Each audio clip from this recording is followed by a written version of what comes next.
Salam Unity University, bersatu dalam perbedaan. Wow, kembali lagi gue ngebahas berkaitan dengan keresahan gue ya terhadap artis, public figure.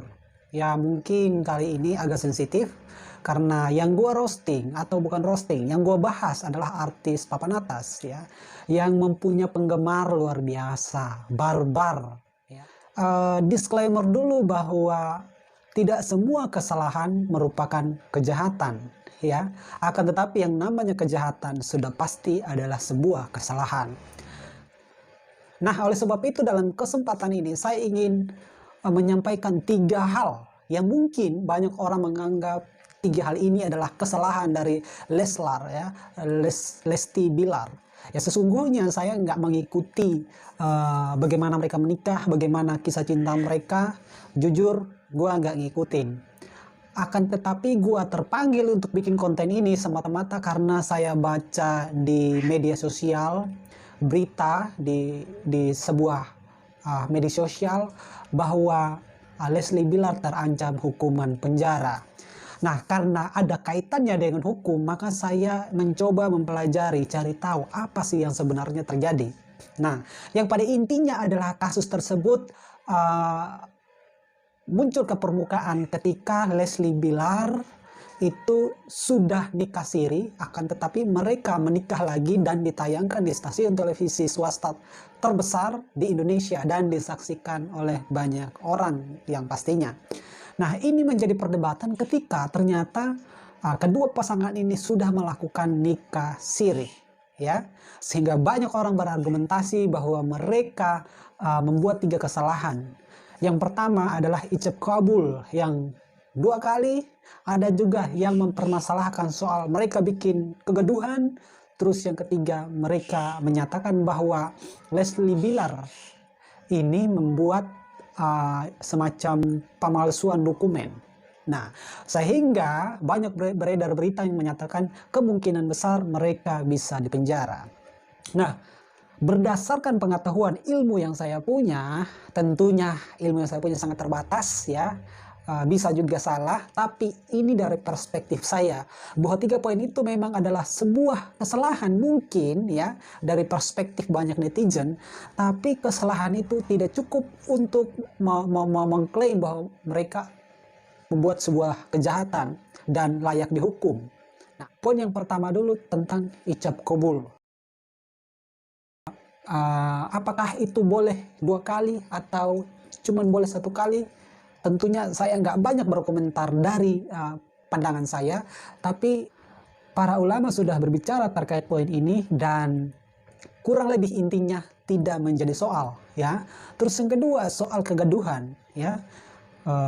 Ada mantan politisi dari Partai PAN melaporkan mereka atas tuduhan 2 pasangan ini membuat gaduh, ya, sehingga layaklah mereka dipidana atau dihukum dan sebagainya. Menurut saya kegaduhan itu sendiri harus bersifat konflik, harus bersifat ada tindakan gesekan fisik ya, sentuhan fisik, harus menimbulkan suatu hal yang merugikan orang banyak ya, atau orang lain. Itu menurut saya baru merupakan sebuah kegaduhan ya. Kalau cuman yang gaduh hanya sebatas netizen di kolom komentar, menurut saya itu nggak cukup untuk menjadikan alat bukti atau alasan bahwa mereka membuat kegaduhan ya dan menjadi layak untuk mereka dihukum. Terus yang ketiga berkaitan dengan pemalsuan dokumen ya. Ada juga yang mengatakan bahwa mereka memalsukan dokumen dan layak dipidana. Nah, saya jadi bertanya-tanya, dokumen apa yang mereka palsukan ya?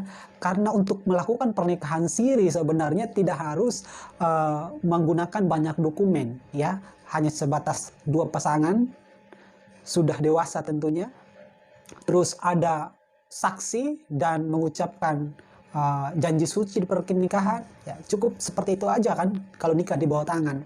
Terus kalau nikah syarat pernikahan secara hukum juga diatur dalam Undang-Undang Nomor 1 Tahun 74, dan syarat pernikahan menurut Undang-Undang Nomor 1 Tahun 74 ya kedua mempelai ini dewasa secara hukum, terus juga pernikahan itu dilakukan menurut keyakinan mereka, menurut agama yang diakui di Indonesia, dan selebihnya yang bersifat administratif berkaitan dengan KTP, pas foto itu sangat administratif di KUA, ya.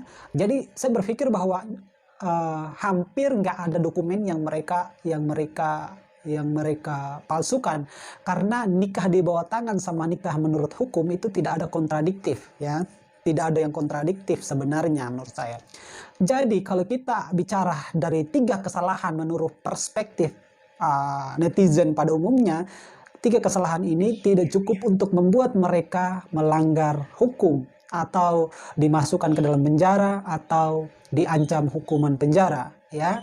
Biarlah kesalahan itu menjadi semata-mata kesalahan dan diperbaiki di kemudian hari, dan ini menjadi pelajaran untuk banyak stasiun televisi supaya dalam memberikan tayangan tidak mengedepankan yang namanya uang dan juga popularitas mata, tapi bagaimana di situ ada pendidikan kepada publik. Nah, kurang lebih itu pendapat saya terkait dengan polemik yang terjadi pada pengantin baru ini, yang ternyata mereka ya tidak sebahagia yang penggemarnya pikirkan, ya. Karena akhir-akhir ini banyak juga ya tanggapan atau respon dari mereka yang diasumsikan menyerang balik para hatersnya, ya, kurang lebih itu.